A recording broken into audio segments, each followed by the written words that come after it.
24 triliun rupiah. Itu angkanya, bukan anggaran buat bangun rumah sakit, bukan buat bayar guru honorer, tapi untuk membeli 105.000 kendaraan. Dari India, saat industri otomotif dalam negeri sedang sekarat, ribuan buruh terancam PHK, dan dana desa milik 75.000 lebih desa di seluruh Indonesia dipakai sebagai jaminan utangnya. Dan yang lebih mengejutkan, ketika DPR minta ditunda, BUMN yang menjalankan proyek ini dengan santainya bilang, "Kami belum terima keputusan resmi untuk menunda." Inilah cerita lengkapnya. Dan kalau kamu pikir ini sudah selesai, kamu salah.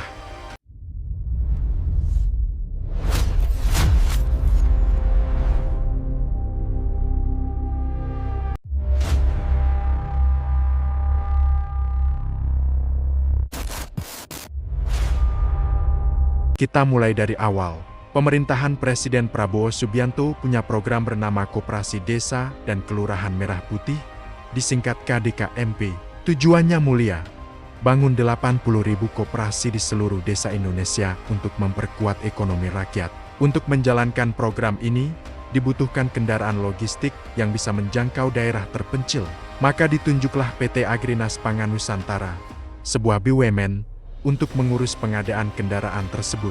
Dan keputusan yang diambil Agrinas bukan membeli dari Toyota, Isuzu, Mitsubishi, atau Daihatsu yang sudah puluhan tahun berproduksi di Indonesia. Mereka memilih, dan ini bukan gosip, ini sudah dikonfirmasi resmi, membeli dari dua pabrikan India, 35.000 unit pickup 4x4 dari Mahindra dan Mahindra Ltd, tipe Scorpio, diproduksi di Nashik, India. 35.000 unit pickup 4x4 tambah 35.000 unit truk roda 6 dari Tata Motors, tipe Yoda dan Ultra T7. Total, 105.000 unit kendaraan. Nilai kontrak, 24,66 triliun rupiah.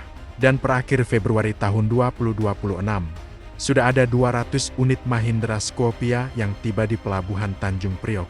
Target bulan itu, 1.000 unit. Artinya, uang sudah berjalan, roda sudah berputar di India. Menurut kalian, apakah wajar sebuah BUMN Indonesia membeli kendaraan senilai 24 triliun dari luar negeri tanpa tender terbuka? Tulis pendapat kalian di kolom komentar. Direktur Utama Agrinas, Joe Angelo de Suzemota, punya 3 argumen utama yang dia sampaikan ke publik. Mari kita bedah satu persatu. Argumen pertama, harga lebih murah. Menurut Suo, pickup India hampir 50 juta rupiah lebih murah per unit dibanding produk lokal. Harga yang diterima Agrinas diperkirakan ada di kisaran 200 juta rupiahan per unit. Dan karena terikat perjanjian kerahasiaan alias NDA dengan pabrikan, harga persis tidak bisa diungkap ke publik. Pertanyaannya, kalau memang lebih murah dan lebih baik, kenapa prosesnya tidak melalui tender terbuka yang bisa diaudit semua pihak? Kenapa harus pakai NDA untuk pengadaan dengan uang rakyat? Argumen kedua, stok domestik terbatas. Suo mengklaim produksi pickup 4x4 dalam negeri hanya sekitar 70.000 unit. Kalau Agrinas borong di pasar lokal, akan mengganggu distribusi ke konsumen lain. Tapi, dan ini kritis, data Gaikindo per Januari tahun 2026 menunjukkan kapasitas produksi total industri otomotif Indonesia mencapai 2,59 juta unit. Baru terpakai 1,3 juta unit. Artinya, ada kapasitas menganggur 1,29 juta unit per tahun. Ketua Gaikindo Putu Juli Ardika pun menegaskan, industri dalam negeri mampu memenuhi pesanan itu, hanya butuh waktu yang cukup. Argumen ketiga, efisiensi anggaran negara. Suo klaim pembelian langsung dari pabrik India bisa hemat 43–46,5 triliun, dibanding jika menggunakan e-katalog. Angka yang fantastis. Tapi dari mana hitungannya? Tak ada audit independen yang bisa memverifikasi klaim ini. Dan ada fakta yang lebih menggigit. Menteri Perdagangan Budi Santoso alias Busan, ketika ditanya soal impor ini, santai menjawab, kalau mobil kan bebas. Mobil kan tidak perlu panjang lebar, tidak perlu rekomendasi, tidak perlu persetujuan impor, tidak perlu rekomendasi kementerian. BUMN beli ratusan ribu mobil senilai 24 triliun. Dan itu disebut bebas. Klarifikasi kami terkait dengan isu bahwa kami tidak memberikan kesempatan atau tidak memberikan ruang kepada produsen lokal, saya rasa bahwa itu tidak benar gitu, karena kita harus tidak terbuka, kita juga melakukan kegiatan yang secara transparan, dan semua produsen tidak beri kesempatan yang sama. Masalah kalau tidak ada kesepakatan atau tidak ada, ini kan wajar dalam bisnis gitu. Kemudian yang menjadi isu utama itu adalah bahwa kami memberi dalam jumlah yang besar, sehingga kami menawarkan adalah bulk. Kami memberi secara gelondongan. Harusnya kan kita diberikan harga yang lebih ekonomis, harusnya harga yang lebih efektif dan lebih memenuhi anggaran yang sudah kami siapkan. Tetapi sampai akhir ternyata produsen-produsen lokal ini sebagian besar mungkin karena dominasi selama sekian puluh tahun, mereka cenderung merasa bahwa membeli bulk itu tidak ada bagi mereka, tetap dihitung per unit. Jadi menurut saya tidak fair juga gitu, karena kita untuk Koperasi Merah Putih ini kita pembelian yang tidak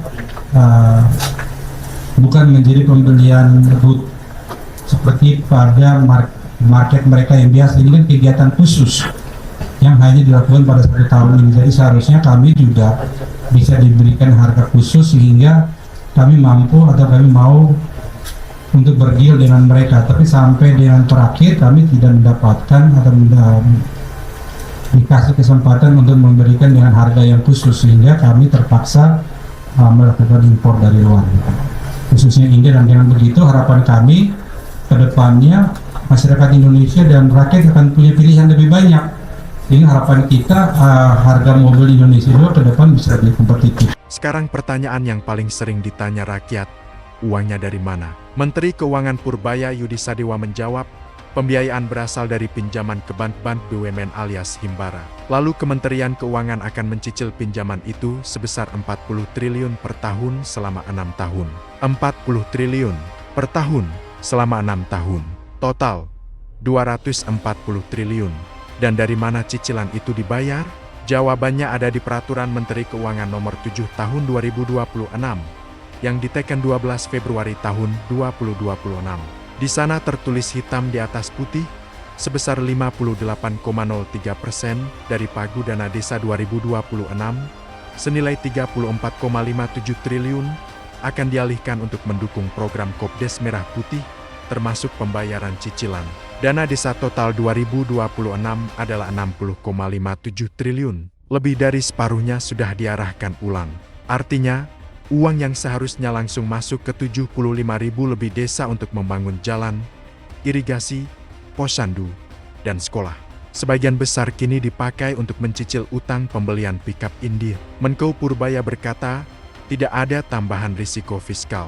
Tapi bagi kepala desa dan warga yang menunggu pencairan dana desa, itu cerita yang berbeda. Kalau dana desa kalian terpotong untuk bayar cicilan pikap India, apa yang akan hilang dari desa kalian? Ceritakan pengalamannya tadi komentar. Jadi Koperasi Merah Putih adalah mereka meminjam uang dari Himbara, dari Bank Himbara. Kewajiban saya Kementerian Keuangan adalah setiap tahun kira-kira akan menyicil pinjamannya sebesar 40 triliun selama 6 tahun. 6 tahun ke depan. Jadi untuk saya sih risikonya clear.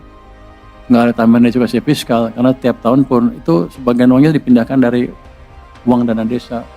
Jadi setiap tahun pun memang kita belanja segitu, cuman sekarang cara belanjanya berubah. Jadi seperti itu pembiayaannya. Ini bukan sekadar polemik di media sosial, ini pertarungan nyata di dalam pemerintahan sendiri. Dari kubu penolak, simaklah siapa saja yang bersuara. Pertama, Menteri Perindustrian Agus Gumiwang Kartasasmita. Menterinya sendiri, dia menegaskan bahwa pabrik otomotif dalam negeri mampu memproduksi pickup. Dan dengan keras dia memperingatkan, apabila seluruh kebutuhan dipenuhi melalui impor, maka nilai tambah ekonomi dan penyerapan tenaga kerja akan dinikmati oleh industri di luar negeri. Menperin berseberangan dengan BUMN di bawah pemerintahan yang sama. Ini sinyal serius. Kedua, Wakil Ketua DPR Sufmi Dasko Ahmad dari Partai Gerindra, partainya Prabowo sendiri, secara terbuka meminta penundaan. Dasko menyebut perlu pembahasan dengan Presiden secara detail, termasuk menghitung kesiapan industri nasional. Ketiga, Anggota DPR Rahmat Gobel menyebut impor ini melanggar Astacita 8 visi Presiden Prabowo yang antara lain menekankan penguatan industri nasional dan penciptaan lapangan kerja. Keempat, Kadin Indonesia. Wakil Ketua Kadin Saleh Husin mendesak Presiden Prabowo untuk membatalkan impor ini. Kadin menilai pembelian CBU, completely built up, artinya kendaraan jadi, bukan komponen, dapat mematikan industri otomotif domestik. Kelima, KSPI dan Partai Buruh. Presiden KSPI Said Iqbal memperingatkan dengan keras pekerja dari pabrik Hino, Isuzu, Toyota, Daihatsu, Suzuki, Mitsubishi, semuanya mulai melaporkan kekhawatiran akan PHK. PHK massal di depan mata, kata Said Iqbal. Data menunjukkan potensi hilangnya 10.000 tenaga kerja baru dan ancaman PHK bagi 6.000 pekerja di rantai pasok otomotif. Dan keenam, yang paling mengejutkan, KPK, Ketua KPK Setio Budianto mengumumkan lembaganya sedang melakukan risk corruption assessment atau penilaian risiko korupsi terhadap pengadaan ini. KPK mengawasi, itu saja sudah berbicara banyak. Lalu bagaimana respons Agrinas? Dirut Zhu sempat secara implisit menuding bahwa pihak-pihak yang menolak impor ini punya kepentingan pribadi atau kelompok. Namun setelah tekanan DPR, dia berbalik. Dari DPR bilang apa kami ikut, pemerintah bilang apa kami ikut, pokoknya kami taat. Para pengamat ekonomi dan industri berbicara tegas, dan tidak ada yang mendukung kebijakan ini tanpa syarat. Wakil Ketua Kadin Saleh Husin menyebut kebijakan impor CBU ini inkonsisten dan melemahkan daya saing. Menurutnya, kebijakan perdagangan harus selaras dengan agenda industrialisasi Presiden Prabowo. Dan jika pemerintah mau membeli dari India, minimal Mahindra dan Tata harus diwajibkan bangun pabrik di Indonesia. Seperti yang sudah dilakukan Toyota, Suzuki, Honda, Mitsubishi, BYD, hingga VinFast. Bandingkan data ini. Produksi pickup domestik 2025 sama dengan 106.117 unit, hampir sama dengan yang mau diimpor dalam satu kontrak. Penjualan retail pickup 2025 sama dengan 110.574 unit, sehat dan stabil. Kapasitas produksi industri otomotif Indonesia, juta unit per tahun. Realisasi produksi, hanya 1,3 juta unit. Kapasitas menganggur lebih dari 1,2 juta unit. Dengan kata lain, Indonesia punya pabrik yang siap produksi, tapi malah pesan dari luar negeri. Dari sisi hukum, impor ini memang legal. Mendak Budi Santoso benar, mobil tidak masuk kategori barang yang perlu persetujuan impor. Tapi legal tidak selalu berarti benar secara kebijakan industri. Gaikindo mengingatkan, ada 61 perusahaan otomotif anggota Gaikindo yang sudah berinvestasi di Indonesia. Mereka bayar pajak di sini. Mereka pekerjakan buruh di sini. Ketika pesanan massal sebesar 105.000 unit, yang setara penjualan tahunan, justru lari ke India, itu bukan soal efisiensi. Itu soal kepercayaan negara pada industrinya sendiri. Menurut kalian, kalau Mahindra dan Tata Motor mau bangun pabrik di Indonesia, apakah itu solusi yang adil atau harus tetap pakai produk lokal sepenuhnya? Diskusi di bawah. Ada satu nama yang terus muncul di tengah polemik ini. Su Angelo de Suzemota, Direktur Utama PT Agrinas Pangan Nusantara. Nama yang tidak familiar di telinga publik Indonesia. Dan itu wajar, karena Agrinas sendiri adalah BUMN yang tidak banyak dikenal publik luas, namun kini mengelola kontrak senilai 24 triliun lebih. Yang menarik perhatian pengamat adalah pernyataan-pernyataannya yang kadang berbeda arah dengan kementerian lain di kabinet yang sama. Di satu sisi, dia bicara efisiensi dan kepentingan rakyat. Di sisi lain, ketika DPR minta penundaan, dia sempat bilang belum terima keputusan resmi, seolah tidak mau berhenti. Dan satu detail penting, Suo mengklaim Agrinas sudah lebih dulu menawarkan tender ke produsen lokal dan menunjukkan dokumen berita acara undangan pengadaan dalam konferensi pers 24 Februari tahun 2026. Tapi Kadin dan Gaikindo membantah. Mereka tidak merasa prosesnya transparan dan setara. Transparansi, itulah kata kunci yang hilang dari proyek senilai 24 triliun ini. Per hari ini, 26 Februari tahun 2026, inilah status terkini yang perlu kalian tahu, 4 Februari tahun 2026. Mahindra umumkan akan kirim 35.000 unit Scorpio ke Indonesia untuk Agrinas. 10 Februari tahun 2026. Tata Motors umumkan pesanan 70.000 unit dari Agrinas. 20 Februari tahun 2026. Suhu secara resmi konfirmasi total impor 105.000 unit. Sudah 200 unit Mahindra tiba di Tanjung Priok. 23 Februari tahun 2026. Wakil Ketua DPR Dasko minta penundaan. Suhu awalnya bilang belum terima keputusan resmi. 24 Februari tahun 2026. KPK umumkan sedang lakukan penilaian risiko korupsi. Serikat Buruh gelar konferensi pers nasional. Kadin desak pembatalan. Menteri Koperasi Ferry Juliantono akhirnya konfirmasi. Ditunda sampai Presiden Prabowo pulang dari luar negeri. Ditunda, bukan dibatalkan. Dan ini yang krusial. Kontrak sudah ditandatangani. Kendaraan sudah mulai berdatangan. Kalau dibatalkan sekarang, Indonesia bisa kena penalti kontrak internasional yang nilainya bisa sangat besar. Ini bukan lagi soal mau atau tidak mau. Ini soal siapa yang bertanggung jawab atas kontrak yang sudah terlanjur berjalan sebelum ada persetujuan publik dan legislatif yang memadai. Kalau kontrak sudah terlanjur ditandatangani dan kendaraan sudah mulai masuk, apa yang seharusnya dilakukan pemerintah? Lanjut, batalkan, atau renegosiasi? Vo di komentar. Mari kita bicara gambaran yang lebih besar. Presiden Prabowo menargetkan pertumbuhan ekonomi 8%. Salah satu pilarnya adalah industrialisasi, menumbuhkan manufaktur dalam negeri. Itu visi, itu asta-cita. Tapi realita di lapangan, industri otomotif Indonesia sedang tertekan. Penjualan turun beberapa tahun terakhir. PHK sudah terjadi di berbagai perusahaan. Dan di tengah situasi itu, pesanan 105.000 unit kendaraan, yang setara seluruh produksi pickup Indonesia dalam setahun, justru dikirim ke India. Kalau pesanan itu ada di tangan produsen lokal, dampaknya adalah memperpanjang kontrak puluhan ribu buruh, membuka 10.000 potensi peluang kerja baru, menjaga rantai pasok, vendor Tier 2 dan Tier 3 yang mempekerjakan ribuan orang lagi, pajak dan nilai tambah ekonomi tetap di Indonesia. Tapi dengan impor dari India, semua itu terbang ke sana. Kadin menyebut potensi kerugian ekonomi dari kebijakan ini bisa mencapai puluhan triliun rupiah. Itu bukan angka dramatis. Itu kalkulasi nyata dari multiplier effect industri otomotif yang hilang.